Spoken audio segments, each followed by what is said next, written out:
హైదరాబాద్ మహానగరం విశ్వనగరంగా వేగంగా అభివృద్ధి చెందుతుంది. ప్రపంచంలోని టాప్ సిటీల్లో హైదరాబాద్ కూడా ఒకటిగా నిలుస్తుంది.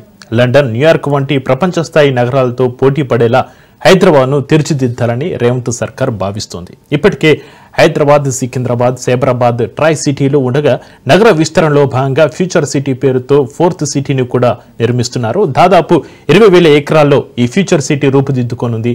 ఇక నగర విస్తరణలో భాగంగా సర్కార్ మరో కీలక నిర్ణయం తీసుకునేందుకు రెడీ అయింది.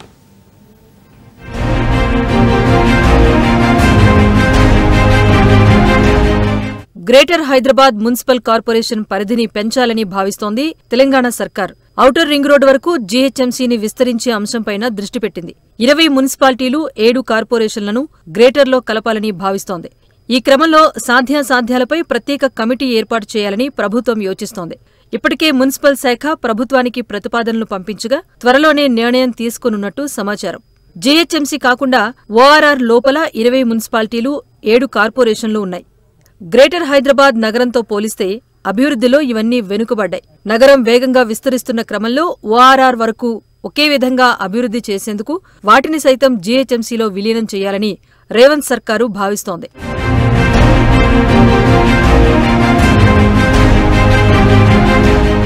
అయితే విస్తరణ కారణంగా జీహెచ్ఎంసీ పరిధి 2,000 చదరపు కిలోమీటర్లకు పెరుగుతుంది.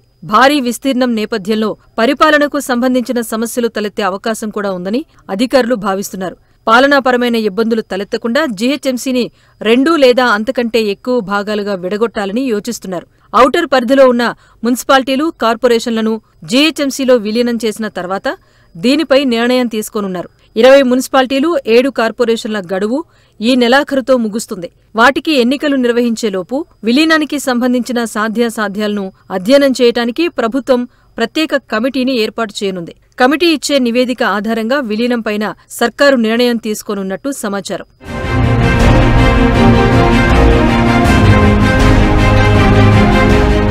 సర్కారు అనుకున్నట్టుగానే విలీనం వేగవంతం చేస్తే ఇటు మేడ్చల్ మల్కాజ్గిరి, అటు పటాన్చెరు, ఓఆర్ఆర్ వరకు విస్తరణ జరగనుంది.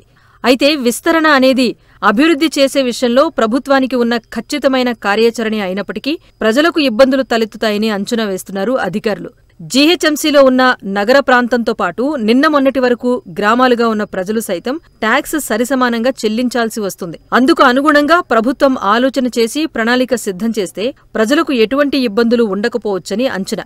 ప్రభుత్వం ఏదైనా ఆలోచించి అడుగు వేయాలని గతంలో మేడ్చల్ మల్కాజ్గిరి ఎమ్మెల్యే మల్లారెడ్డి సైతం రేవంత్కు విన్నవించుకున్నది విదితమే.